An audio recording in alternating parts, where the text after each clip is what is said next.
देश कानून से चलता है और कानून ऐसी शक्ति है कि वो आज नहीं तो कल जो भी उसके शिकंजे में कस जाता है उसको कस लेता है। पैसा तो देना पड़ेगा जब कानून बन गया है तो।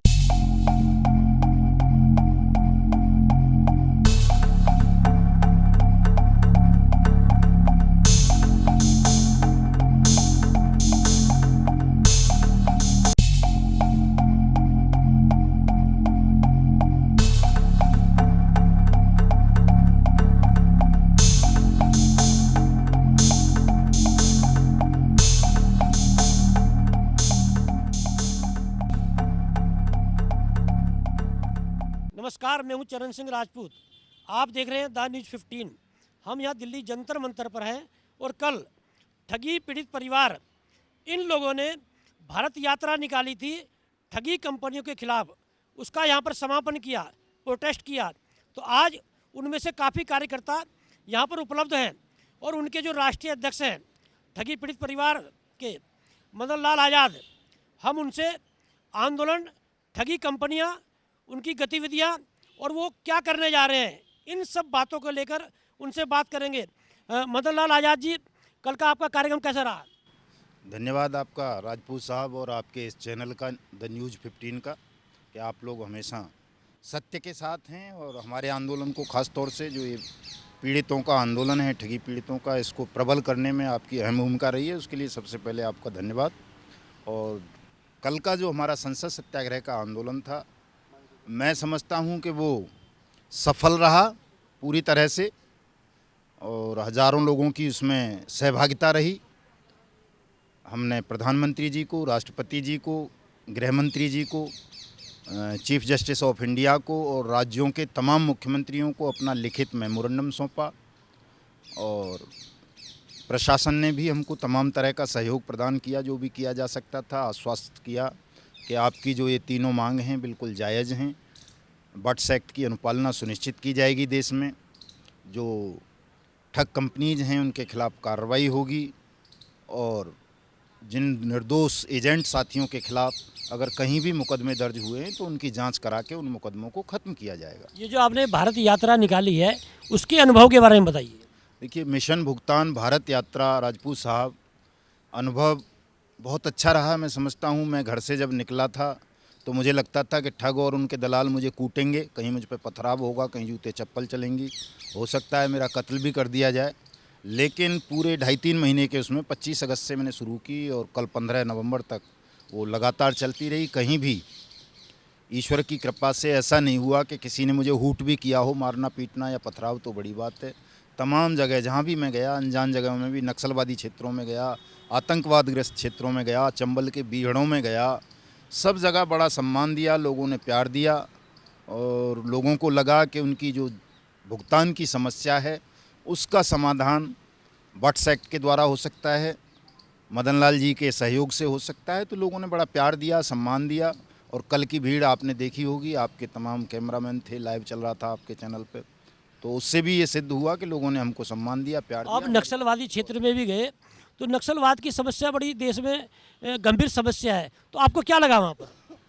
नहीं, मुझे तो ऐसा कुछ नहीं लगा, लेकिन मीडिया में जब देखते हैं तो समस्या बहुत गंभीर लगती है। मुझे तो वहाँ कई सारे नक्सली भी मिले, मुझे तो किसी ने कुछ नहीं कहा, वो भी पीड़ित जैसे ही दिखे। उन्होंने कहा साहब हमारी भी लड़ाई लड़ लो। तो मैंने कहा भाई आपसे पहले मैं तो ये ठगी पीड़ितों की, 20 करोड़ लोग देश के ठगी पीड़ित हैं, मेरे पास इनकी जिम्मेदारी है तो इससे निपट लूँ मैं। आपकी लड़ाई लड़ने वाले और बहुत सारे लोग हैं, हम क्यों लड़ें आपकी लड़ाई? बट्स एक्ट के माध्यम से आप लड़ाई लड़ रहे हैं, तो बट्स एक्ट के बारे में थोड़ा हमारे दर्शकों को बताइए। देखिए, अनियमित जमा योजनाएं पाबंदी कानून 2019, जिसको शॉर्ट में बट्स एक्ट 2019 बोल देते हैं हम लोग, ये 21 फरवरी 2019 को राष्ट्रपति जी ने एक स्पेशल ऑर्डिनेंस ला करके कैबिनेट के प्रस्ताव पर पारित किया देश में। और इस एक्ट में ये प्रोविज़न किया गया था कि जो भी ठग कंपनीज या क्रेडिट कोऑपरेटिव सोसाइटी या फर्म्स हैं उनको बैन किया जाए तुरंत, अविलंब प्रभाव से देश भर में। और जितने भी जमाकर्ता या निवेशक हैं किसी भी कंपनी के या सोसाइटी के या फर्म के, उनका पैसा स्टेट वापस करे। उसमें ये शब्द है स्टेट। स्टेट से मतलब होता है राज्यों की सरकारें, सेंट्रल की सरकार, या कोई संघ शासित प्रदेश है तो वहाँ का एडमिनिस्ट्रेशन, ये स्टेट की परिभाषा है। तो स्टेट अगर मान लीजिए कोई मल्टी स्टेट स्कैम हुआ है तो और वो मामला सीबीआई के पास है तो उसमें सेंट्रल गवर्नमेंट एक कॉम्पिटेंट अथॉरिटी बनाएगी बट्स एक्ट के तहत। तो वो जो सेंट्रल गवर्नमेंट की अथॉरिटी है वो 180 दिन के अंदर अंदर जमाकर्ता का पैसा वापस करेगी। और अगर कोई स्टेट लेवल का है, राज्य स्तरीय स्कैम है, तो वहाँ राज्य के द्वारा अपॉइंट कॉम्पिटेंट अथॉरिटी बट्स एक्ट की, जो ज़्यादातर स्टेट्स में डीएम साहब को बनाया गया है, वो ठगी पीड़ितों का भुगतान करें 180 दिन के अंदर उनकी जमा राशि का 2 से लेकर 3 गुना तक। अच्छा, आप लोग जो है भारत यात्रा निकाली, लंबे समय तक निकाली, तो बट्स एक्ट के तहत कोई उपलब्धि आपको दिखाई दी? हाँ सर, बट्स एक्ट के तहत उपलब्धि ये रही कि भारत मिशन भुगतान भारत यात्रा कार्यक्रम से पहले हर जगह से मेरे पास फ़ोन आते थे, मैसेज आते थे कि साहब हमारे यहाँ तो डीएम आवेदन ही नहीं ले रहे, उन्हें पता ही नहीं है कि वो बट्स एक्ट में कॉम्पिटेंट अथॉरिटी हैं, पुलिस मुकदमे दर्ज नहीं करती है, एप्लीकेशन तक नहीं लेती है शिकायत उनकी। तो जहाँ जहाँ हम गए वहाँ वहाँ हमने जिलाधिकारियों से बात की, पुलिस ऑफिसर्स से बात की, कहीं कहीं डिविजनल कमिश्नर से बात की, जो संभागीय आयुक्त होते हैं उनसे। हमारे जाने के बाद सब जगह बट्स एक्ट के तहत भुगतान के आवेदन लेने आरंभ किए तमाम जगहों पर। और पुलिस जो एफआईआर लॉज नहीं करती थी उन्होंने एफआईआर लॉज करनी शुरू कर दी। पुराने जो मामले ठगी या चीट इसके धोखाधड़ी के दर्ज थे, बहुत सारी जगह ऐसा हुआ कि एसएसपी ने, एसपी साहब ने, आईजी डीआईजी ने, कमिश्नर ने, उनमें आदेश किए बट्स एक्ट की धाराएं ऐड करने के पुराने मुकदमों में भी। ये उपलब्धि रही हमारी। क्या बट्स एक्ट तक कोई पैसा मिला किसी को? देखिए, बट्स एक्ट का पैसा तो 180 दिन का जो है कार्य दिवस का समय है, उसमें अभी अभी जो मध्य प्रदेश की बट्स एक्ट स्पेशल कोर्ट ने जो डिसीजन दिया है एक में, उसने 60 दिन के अंदर अंदर तमाम विक्टिम्स का बीएन गोल्ड वालों का पैसा वापस करने के आदेश कर दिए। निश्चित रूप से होगा। आगे की रणनीति क्या आपकी? आगे की रणनीति हमारी देखिए ये है कि चूँकि एक तो सेंट्रल डाटाबेस नहीं बनाया है अभी सेंट्रल गवर्नमेंट ने बट्स एक्ट का, जबकि वो बहुत ज़रूरी चीज़ है ताकि सेंट्रल पूरे देश भर में निगरानी कर सके सेंट्रल डाटाबेस के माध्यम से, सेंट्रल अथॉरिटीज़ के माध्यम से, वो बनवाना बहुत ज़रूरी है। और दूर दराज क्षेत्रों में जहाँ तक हम नहीं पहुँच पा रहे हैं या जहाँ पर लोग इतने बुद्धिमान या साहसी नहीं हैं कि वो बेईमान सिस्टम से लड़ सकें, वहाँ आज भी अथॉरिटी अपॉइंट होने के बाद कॉम्पिटेंट अथॉरिटी अपॉइंट हो चुकी हैं, फास्ट ट्रैक कोर्ट हर ज़िले में बन चुकी है, लेकिन कागज़ों में प्रैक्टिकली वहाँ नहीं हो पा रहा है।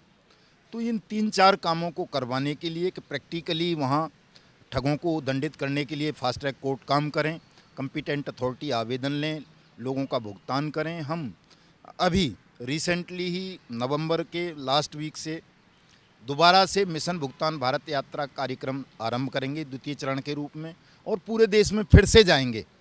रिवीजन भी हो जाएगा, समीक्षा भी हो जाएगी कि जहाँ जहाँ हम गए थे पहले वहाँ क्या स्थिति है, जो क्षेत्र छूट गए हैं, जहाँ नहीं जा पाए, साउथ के राज्यों में नहीं जा पाए, पश्चिमोत्तर भारत में नहीं जा पाए, पूर्वोत्तर भारत में नहीं जा पाए, नॉर्थ तक सीमित रह गई हमारी मिशन भुगतान भारत यात्रा।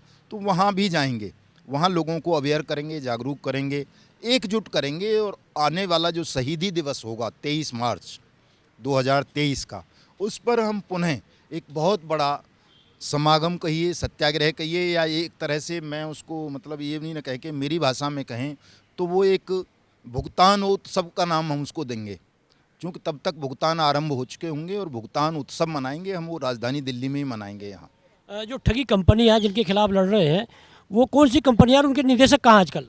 देखिए, सबसे पहले तो चूँकि सहारा इंडिया परिवार सबसे बड़ी ठग कंपनीज या ठग क्रेडिट कोऑपरेटिव सोसाइटी बोल सकते हैं हम उसको, जिसके 12-13 करोड़ विक्टिम हैं और 12-13 लाख तो उसके केवल अभिकर्ता हैं। सबसे बड़ी कंपनी सहारा इंडिया परिवार है और उससे जुड़ी हुई दूसरी क्रेडिट कोऑपरेटिव सोसाइटीज़ हैं। दूसरे नंबर पर PACL है, पल्स। तीसरे नंबर पर टोगो रिटेल मार्केटिंग है कि उसके भी बहुत सारे लोग हैं, बहुत सारी firms, companies, credit cooperative society बनाकर उसने भी बहुत लोगों को देश भर में ठगा है। और चौथे नंबर पर कल्पतरु है, KBCL जिसको बोल देते हैं। 5वें नंबर पर एक समृद्धा जीवन है। 6वां नंबर पर आदर्श क्रेडिट कोऑपरेटिव सोसाइटी है, संजीवनी है, नवजीवन है, आपेश्वर है, खेतेश्वर है, करम भूमि है, bike boat, hello taxi, top ride है।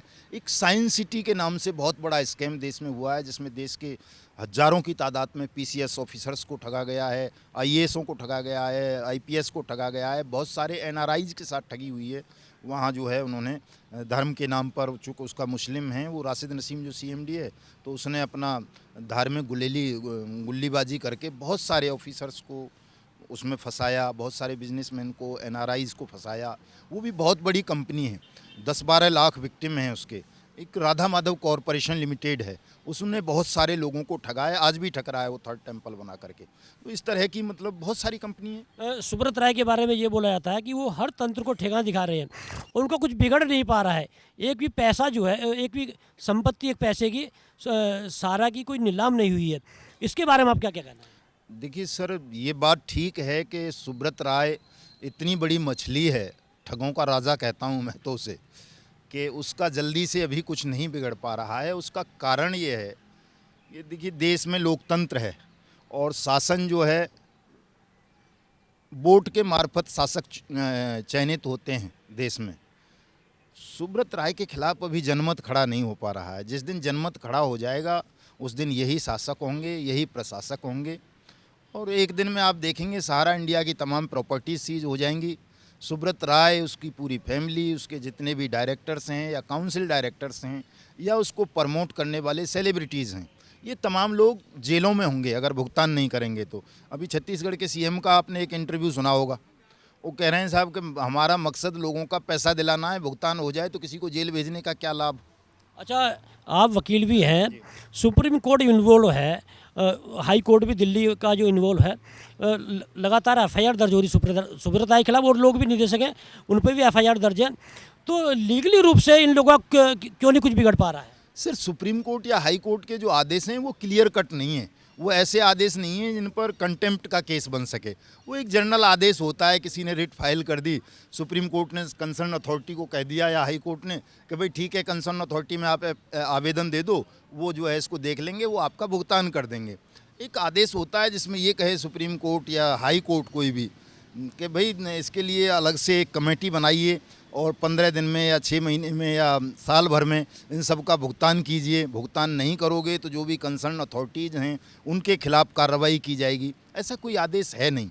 सुप्रीम कोर्ट और हाई कोर्ट में जितने भी केस चल रहे हैं, चाहे वो दिल्ली हाई कोर्ट का मामला हो, पटना हाई कोर्ट का, या सुप्रीम कोर्ट का सहारा के खिलाफ, या दूसरी अदर कंपनीज़ के साईं प्रसाद विश्वामित्र वगैरह के, एचपीएन वगैरह के चल रहे हैं, हमारी जो इन्फोर्समेंट एजेंसीज़ हैं उनके बीच में और कंपनीज़ या क्रेडिट कोऑपरेटिव सोसाइटी का जो मैनेजमेंट है उनके बीच में चल रहे हैं।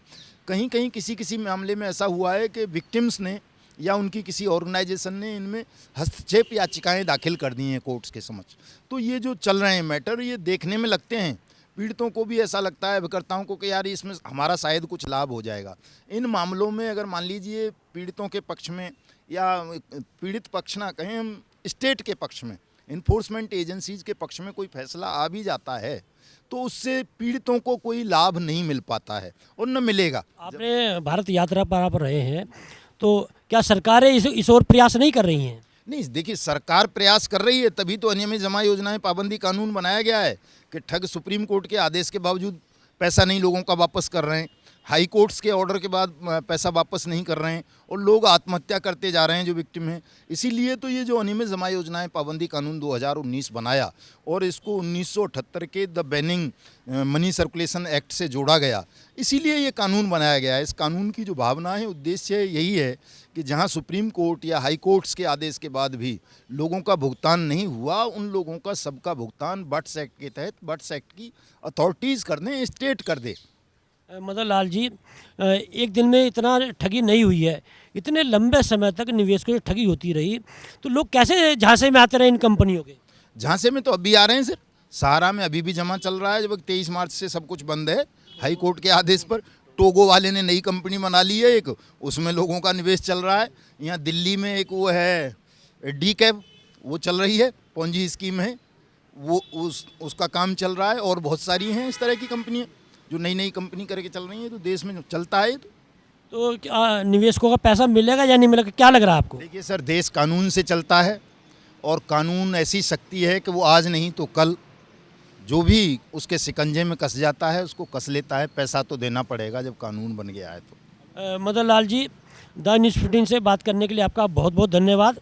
नमस्कार।